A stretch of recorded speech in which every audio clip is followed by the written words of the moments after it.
One of the reasons that we know the Bible is true is because it doesn't just contain positive stories. Does that make sense? It doesn't just contain the good, but it contains the good, it contains the bad, it contains the ugly. Some things that we'd think, man, if I were writing this book, I would have probably left that out. Like much of Judges, I would have left that out. Or if I'm one of Jesus' disciples and I'm writing a gospel, or if I'm writing an epistle, if I'm Paul, I may leave some details out that don't present me in the most flattering light. Like if I was Peter, I would have tried to make sure that the other gospel writers didn't include that whole part about me denying Jesus. I don't want that out there. I want to be the hero. I want to be the guy who walks on the water. I want to be the guy who always spoke up first and had the right answer. Edit out all those other times when I opened my mouth and inserted my foot in my mouth. But if I were writing something that people were going to read for thousands and thousands of years, I would leave out the parts that didn't make me look good. Because who wants to look bad? And Luke, who wrote the Gospel of Luke and who also wrote Acts, which we're going through as a church, he includes the good, but he also includes the bad, and he includes the ugly, because all of it's found in this vintage church that we're looking at. And this morning we come to a passage that, it's kind of just hard to read. It's kind of hard to understand, and if we're honest, sometimes it's just kind of offensive. Like, God, why would you do that? That doesn't appear to be loving. That doesn't appear to be kind. That's what everybody says you are. Why would you do what you do in this passage?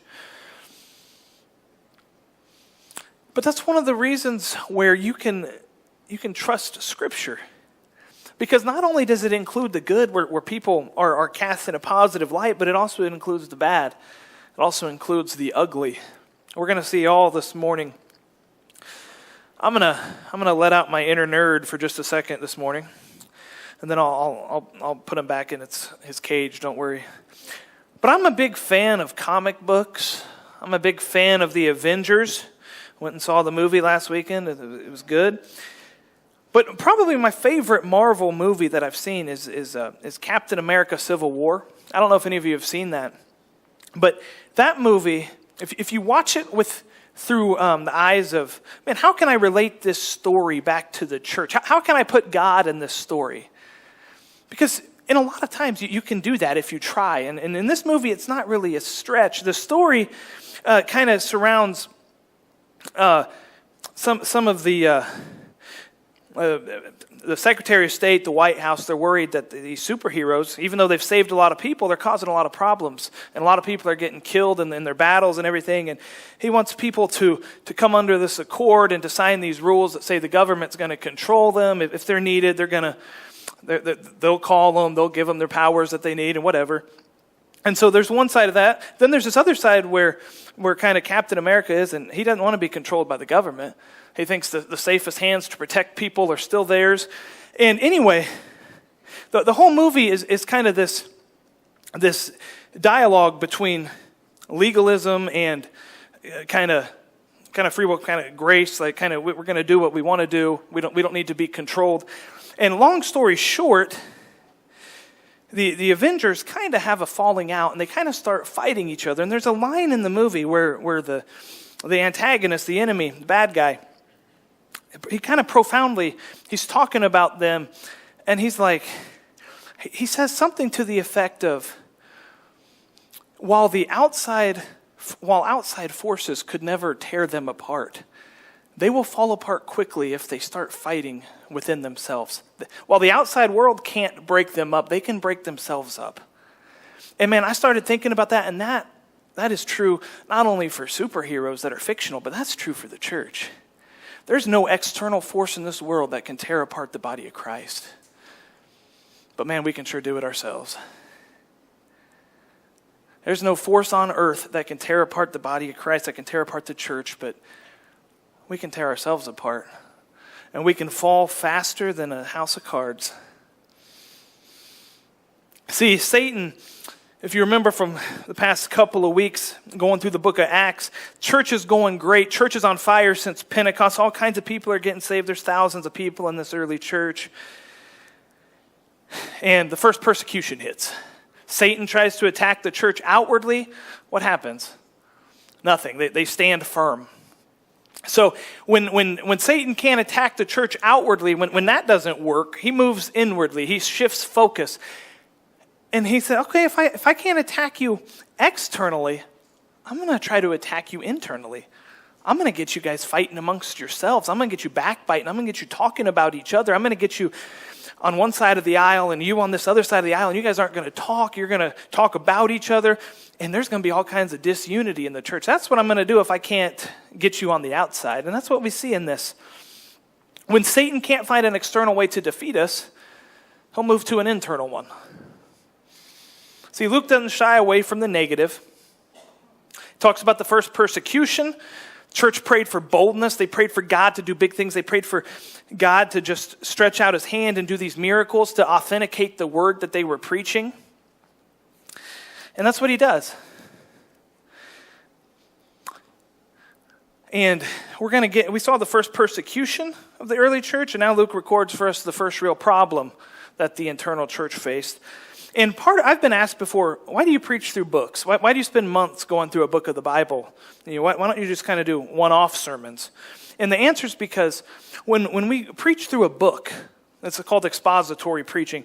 When you preach through a book, you come across all kinds of topics that you would never preach about if you're just picking out a topic or preaching more topically.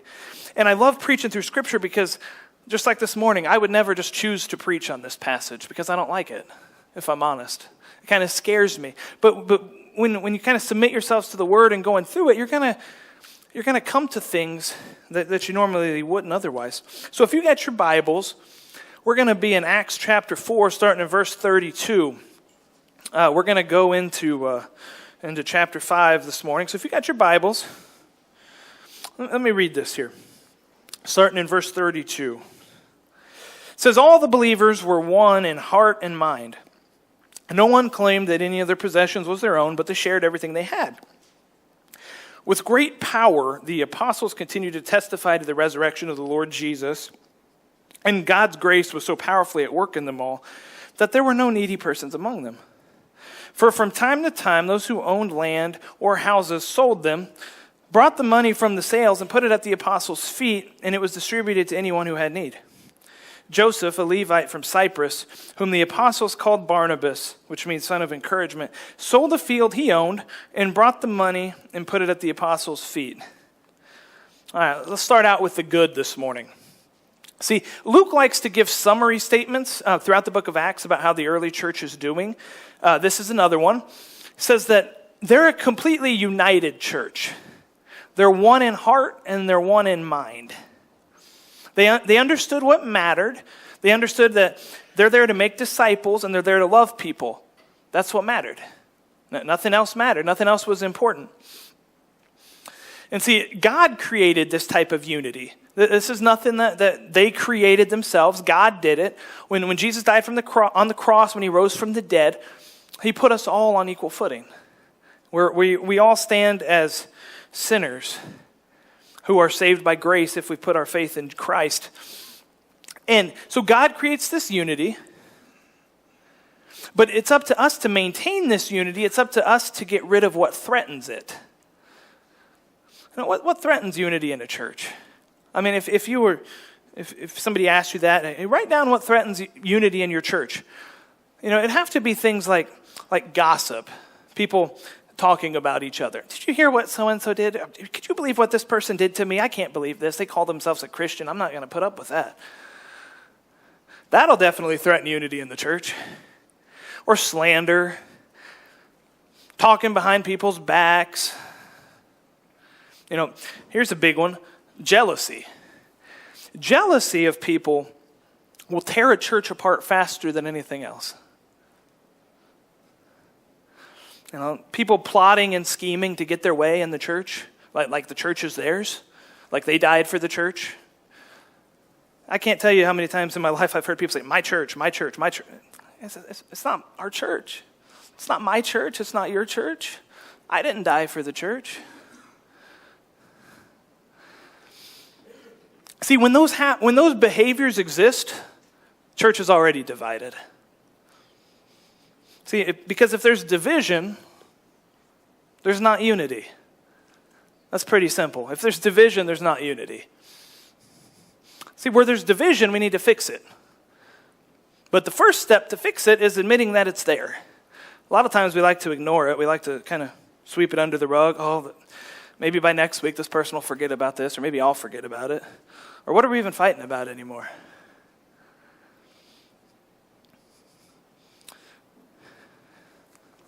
So you get this picture of this vintage church, this early church, and all the believers are just completely united.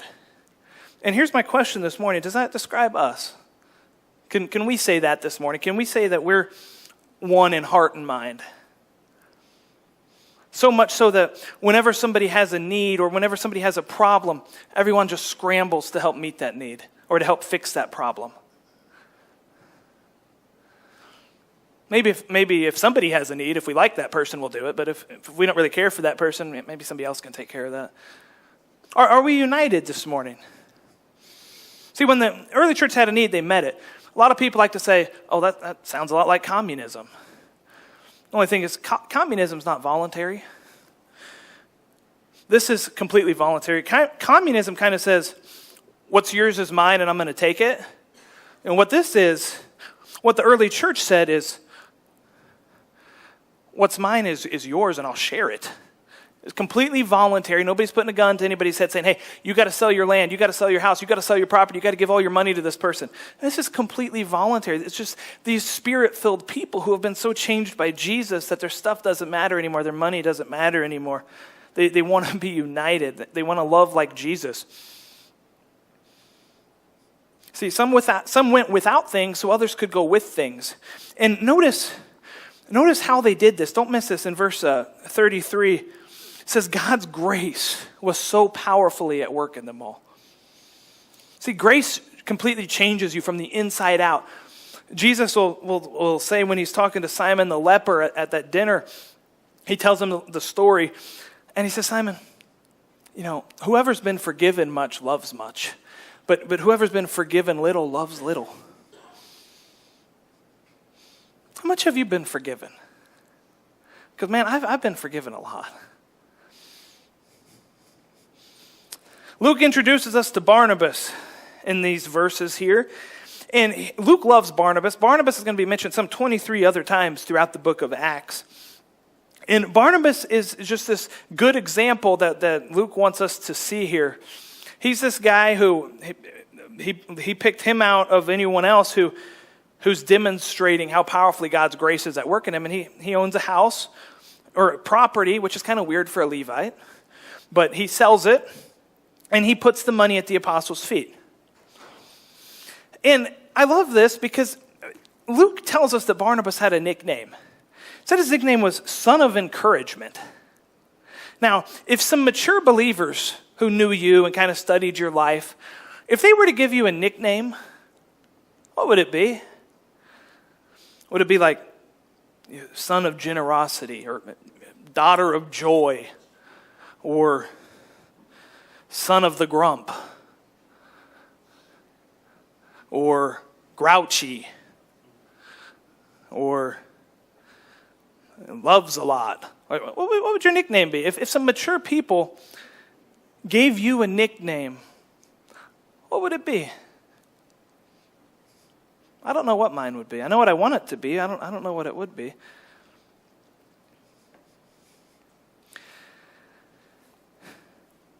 So Luke's telling us this.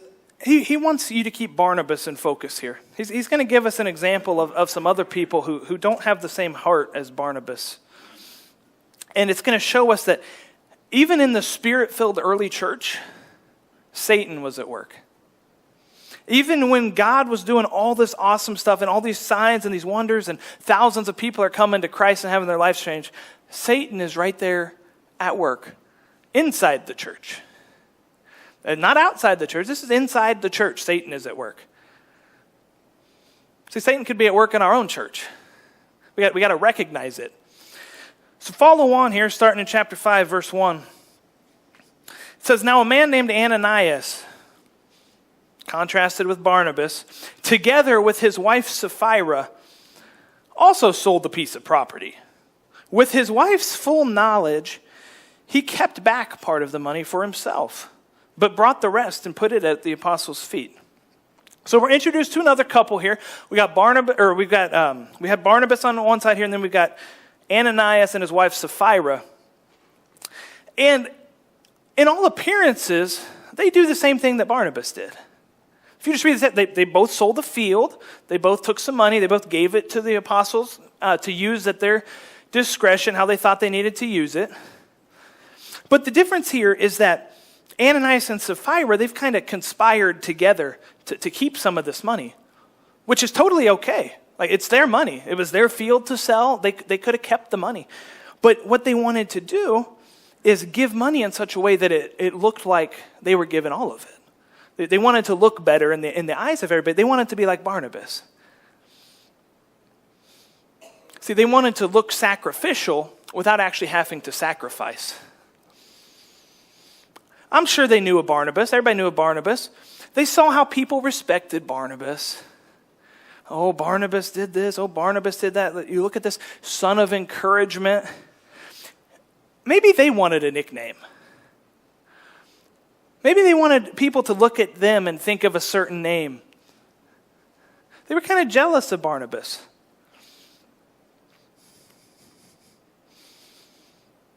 You know, these were religious pretenders who wanted the praise of men.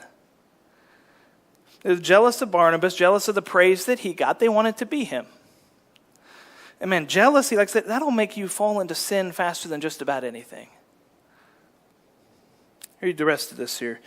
It says, then Peter said, verse 3, Ananias, how is it that Satan has so filled your heart that you've lied to the Holy Spirit and have kept for yourself some of the money you received for the land? Didn't it belong to you before it was sold? And after it was sold, wasn't the money at your disposal? What made you think of doing such a thing? You've not lied just to human beings, but to God. When Ananias heard this, he fell down and died. And great fear seized all who heard what had happened. Then some young men came forward, wrapped up his body, and carried him out and buried him. See, God's been doing these great things in the early church, but Satan's found his way in. Remember, when Satan can't defeat the church externally, he's going to move internally. Try to get it to divide on itself. And Peter recognizes Satan right away here. I don't know how he did it. I'm sure the Spirit kind of illuminated some things for him. But he calls Satan by name right away. He's like, saying, how has Satan so filled your heart? He recognized evil right away. My question is, do we? Do we recognize Satan? A lot of times we blame everybody but the devil. You know, we sometimes forget that our enemy is not each other. Our enemy is not people, even people outside the church who don't believe the same things that we do. Our enemy is Satan. That's what Paul's talking about in Ephesians 6. You know, our battle's not against flesh and blood. And this is just shocking to me because early church is the most spirit-filled church that there was. And even there, Satan found his way in. So church, we're not immune to Satan coming in the doors and trying to distract us and trying to divide us and trying to throw us off course. The question is, do we recognize when he does that? Because I promise he does. And here's the part we don't like in this story. Man, God strikes Ananias down when Peter rebukes him. There's no denying that. Peter didn't do it. You know, Peter called out his sin, and Ananias paid a high price. And we say, but that's not fair, God.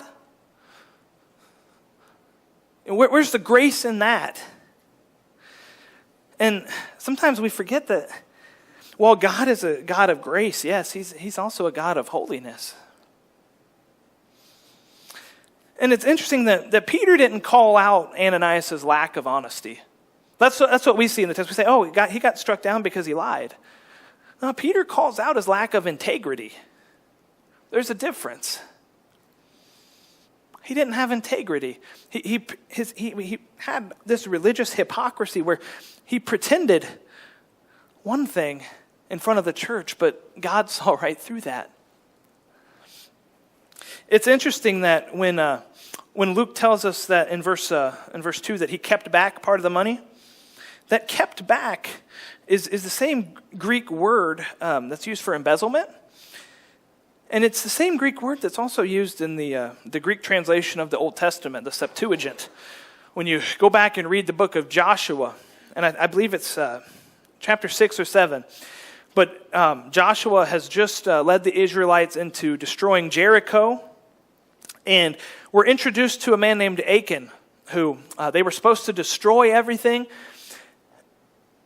And Achan has went in and he's stolen some money. He's stolen some other possessions, some nice Babylonian robes. And when the Israelites go to battle shortly thereafter, they're losing like crazy. And Joshua just falls down on his knees before God. And he's praying, God, why did you have us destroy Jericho just to die here? What are you doing? And God said, there's sin in your camp. Somebody has sinned against me. You need to figure it out. And so Joshua goes through a process of figuring out what's happened. And finally, Achan comes forward. He confesses. And God pronounces judgment right there. They stone him, and divine fire comes down and consumes him. Many commentators will say that this Ananias and Sapphira story is the New Testament equivalent to the Old Testament story of Achan, because both happened at a time when God had just established a community of people that were loyal to him. He established the nation of Israel in the Old Testament, and this happened right at their beginning. So God had to set an example that, hey, I'm a holy God. You do what I say. You are not God. And if you go against me, there's going to be consequences. And then in the New Testament, he's just established the church. He'll use the Greek word church for the first time in this passage of Scripture. It's the Greek word ekklesia. It's the first time that the word church is used in the New Testament. It's in this passage. And it's at the very beginning here that God sees his church with the possibility of crumbling in on themselves and sin taking over. And so he exercises divine judgment right at the beginning to warn them that I am still a holy God and nothing gets past me. I see everything. But still we think it's harsh. But the fact of the matter is, sin within the church is far more dangerous than any kind of pressures the outside world can throw at us. And Satan filled his heart, that's clear, Ananias's. And a lot of times when we read this, since this is the first time we're introduced to them, we don't really know their whole story, but I'm fairly certain that this wasn't just a one-time thing. You don't just give your heart to Satan one day. It's a slow process that happens over time. It's one bad decision, it's one compromising decision, it's one kind of sin after the next, and eventually heart's kind of numb to God, and you're kind of wide open to be used by the devil. And God completely sees through their duplicity, because he's not going to put up with sin in the camp. He didn't do it in the Old Testament, he's not going to do it in the New. And it says that great fear seized all who heard what had happened. I can imagine. See, sometimes I think we lose our fear of God. Now, I don't think we're intended to just cower before God and be terrified of him, but there needs to be this healthy respect when we come before God and when we come into his presence, that we're dealing with the maker of heaven and earth, the Alpha, the Omega, the beginning and the end. And we need to have some sort of a healthy fear. Proverbs says the fear of the Lord is the beginning of wisdom.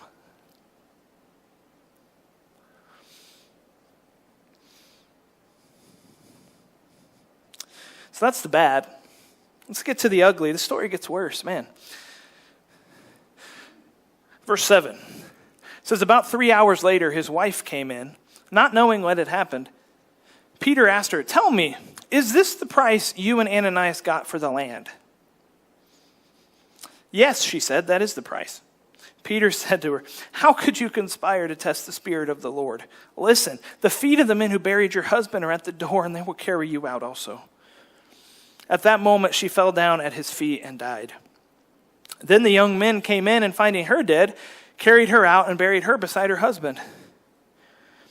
And great fear seized the whole church and all who heard about these events. So you get almost the same story. This shows you that Ananias and Sapphira were both on the same page. She's going to keep the ruse up. She pretends to be holy. She pretends to be sacrificial, only to be exposed. Peter gives her this chance to repent, and she refuses.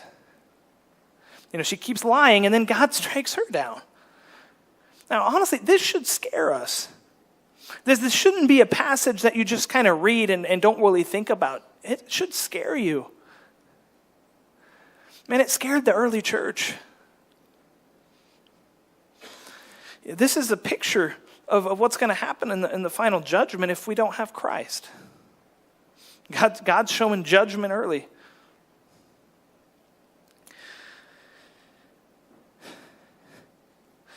And I read this and I think, why doesn't this happen today? Because people still lie today. People still pretend to be better than they are today. In the church, outside the church. Why doesn't God just strike us down? I don't know. He's merciful, he's gracious, he is a God of love, but he's also a God who punishes sin.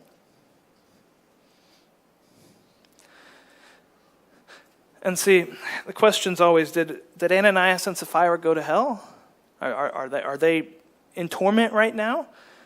And the answer is we don't know. The Bible is very clear that God had divine judgment, but I believe in the mercy of God too. I look at in Genesis chapter 3 when Adam and Eve sinned, God had told them, if you eat from the tree, you will die.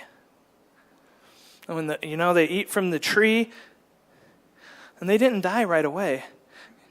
God took them out of the garden mercifully so they wouldn't eat from the tree of life and live and be stuck forever in their state of sin. He takes them out of the garden. He clothes them. He has grace on them. He kills the first animal. He sheds the first blood for their sin back in Genesis. So I don't know. I don't know what happened to Ananias and Sapphira. I know that they were placed in the hands of a loving and a just God. That's what I can say. But this desire to make ourselves look better in the eyes of everyone is nothing but a trap from Satan. And I promise you it's still alive today. It's pride that we have. Maybe this is some of us today. Maybe we need to repent. Maybe we've been pretending that we're this great spiritual Christian. We got it all together. We've been making some compromises, and maybe we just need to repent. And man, some of us the story just kind of reeks of wanting to control things. Ananias wanting to control what the early church thought of them, and that whole desire to want to control everything. Psychology tells us that it all comes down to deep anxiety within each of us. That we strive to control things because we're so anxious that if it doesn't happen just the way that I think it should happen, these disastrous things are going to happen. And I don't know, maybe Ananias and Sapphira just thought, well, if we just give part of our money, then they're not going to think we're as holy as Barnabas. And if that happens, maybe we're going to get kicked out of the church, or people are going to look at us kind of as second-rate Christians. And so this anxiety led them to try to control and to try to manipulate and to try to scheme and plot to get people to see them how they wanted to be seen. And man, God didn't like that.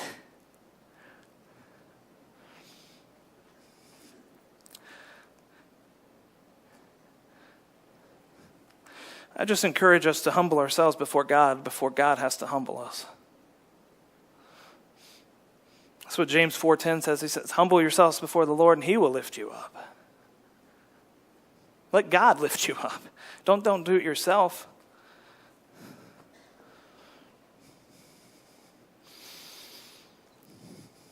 Proverbs 16:5 says, everybody who's arrogant in their heart is an abomination to the Lord.